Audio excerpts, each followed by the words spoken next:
اور اس کے ساتھ ان کے نبی نے ان کو یہی بتایا کہ خدا کی طرف سے اس کے بادشاہ مقرر ہونے کی علامت یہ ہے کہ اس کے عہد میں صندوق تمہیں واپس مل جائے گا، جس میں تمہارے رب کی طرف سے تمہارے لیے سکون قلب کا سامان ہے، جس میں آل موسیٰ اور آل ہارون کے چھوڑے ہوئے تبرکات ہیں، اور جس کو اس وقت فرشتے سنبھالے ہوئے ہیں۔ اگر تم مومن ہو تو یہ تمہارے لیے بہت بڑی نشانی ہے۔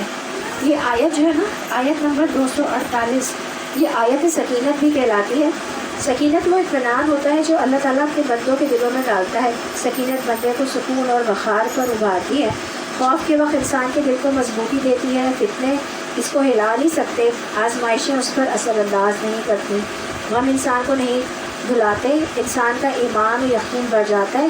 ابن القیم رحمۃ اللہ علیہ سکینت کے مرتبے کی شرح کرتے ہوئے کہتے ہیں کہ یہ اللہ کے عطا کیے گئے رتبوں میں سے ایک رتبہ ہے۔ یہ رتبہ انسان کی ذاتی محنت اور کسب کی وجہ سے نہیں ہوتا۔ قرآن مجید میں 6 مقامات پر سکینت کا ذکر آیا ہے۔ ایک سورۃ البقرہ میں 248، سورۃ التوبہ میں آیت 26-40، 3 بار سورۃ فتح میں 4، 18، 26۔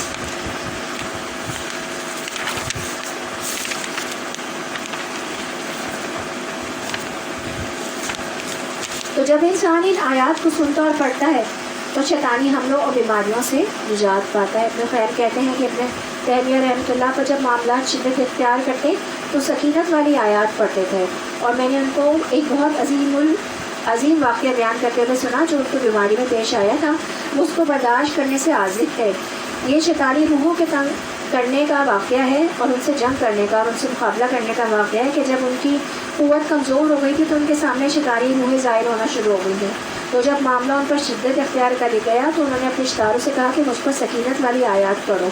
پھر وہ حالت ان سے ختم کر دی گئی تھی اور وہ بیٹھ گئے تھے، تو کوئی بھی بیماری پھر نہیں رہی تھی۔ تو کسی بھی پریشانی کے وقت ان آیات کو پڑھنا دل کے سکون کا باعث ہے۔ آیت سکینت وہ سب کے پاس ہوتی ہیں، پاپلیٹس ہوتے ہیں، اور ان کو پڑھتے رہنا چاہیے، اور اس سے ہماری پریشانی جو ہے وہ دور ہوتی ہے اور سکون اور سکینت بھی نازل ہوتی ہے، بے قراری اور بے چینی کو دور کرتی ہے، ایمان میں اضافے کا باعث ہوتی ہے۔ پھر جب طالوت لشکر لے کر چلا تو اس نے کہا کہ ایک دریا پر اللہ کی طرف سے تمہاری آزمائش ہونے والی ہے، جو اس کا پانی پیے گا وہ میرا ساتھی نہیں ہے، میرا ساتھی صرف وہ ہے جو اس سے پیاس نہ بجھائے گا۔ ہاں ایک آدھ چزو تو کوئی پی لے تو پی لے، مگر ایک گروہ خلیل کے سوا وہ سب اس دریا سے سیراب ہوئے۔ پھر جب طالوت اس کے ساتھی مسلمان دریا پار کر کے آگے بڑھے تو انہوں نے طالوت سے کہہ دیا کہ آج ہم میں جالوت اور اس کے لشکروں کا مقابلہ کرنے کی طاقت نہیں ہے، لیکن یہ لوگ جو یہ سمجھتے تھے کہ انہیں ایک دن اللہ سے ملنا ہے، انہوں نے کہا بارہا ایسا ہوا ہے کہ ایک خلیل گروہ اللہ کے اذن سے ایک بڑے گروہ پہ غالب آ گیا ہے۔ اللہ صبر کرنے والوں کے ساتھ ہے۔ اور جب وہ جالوت اور اس کے لشکروں کے مقابلے پر نکلے تو انہوں نے دعا کی، اے ہمارے رب ہم پر صبر کا فیضان کر، ہم پر صبر اڈیل دے، ہمارے قدم جما دے اور اس کافر گروہ پر ہمیں فتح نصیب کر۔ آخرکار اللہ کے اذن سے انہوں نے کافروں کو مار بھگایا اور داؤد علیہ السلام نے جالوت کو قتل کر دیا، اور اللہ نے داؤد علیہ السلام کو سلطنت اور حکمت سے نوازا اور جن جن چیزوں کا چاہا اس کو علم دیا۔ اگر اس طرح اللہ انسانوں کے ایک گروہ کو دوسرے کے گروہ کے ذریعے سے ہٹاتا نہ رہتا تو زمین کا نظام بگڑ جاتا، لیکن دنیا کے لوگوں پر اللہ کا بڑا فضل ہے کہ وہ اس طرح دفاع فساد کا انتظام کرتا رہتا ہے۔ تو ہمیں بھی اللہ تعالیٰ سے صبر اڈیلنے کی دعا مانگنی چاہیے۔ کم تعداد میں لوگ جو ہیں وہ بڑی تعداد کے لوگوں پر غالب آ جاتے ہیں اگر اللہ تعالیٰ کی مدد ساتھ ہوتی ہے، اگر اللہ پہ توکل ہوتا ہے۔ تو صبر کے لیے ہمیں اللہ تعالیٰ سے ہمیشہ دعا کرتی رہنی چاہیے، دعا مانگنی چاہیے صبر کی۔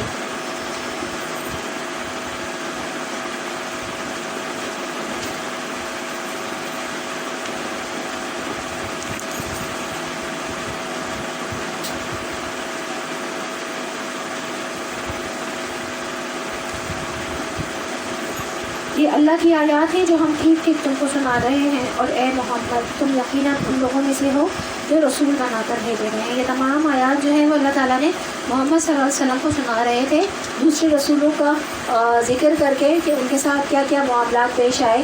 حضرت داؤد علیہ السلام بھی جو ہے وہ طالوت کے لشکر میں تھے، بادشاہ تھے طالوت بھی، اور جالوت بھی ایک بادشاہ تھا۔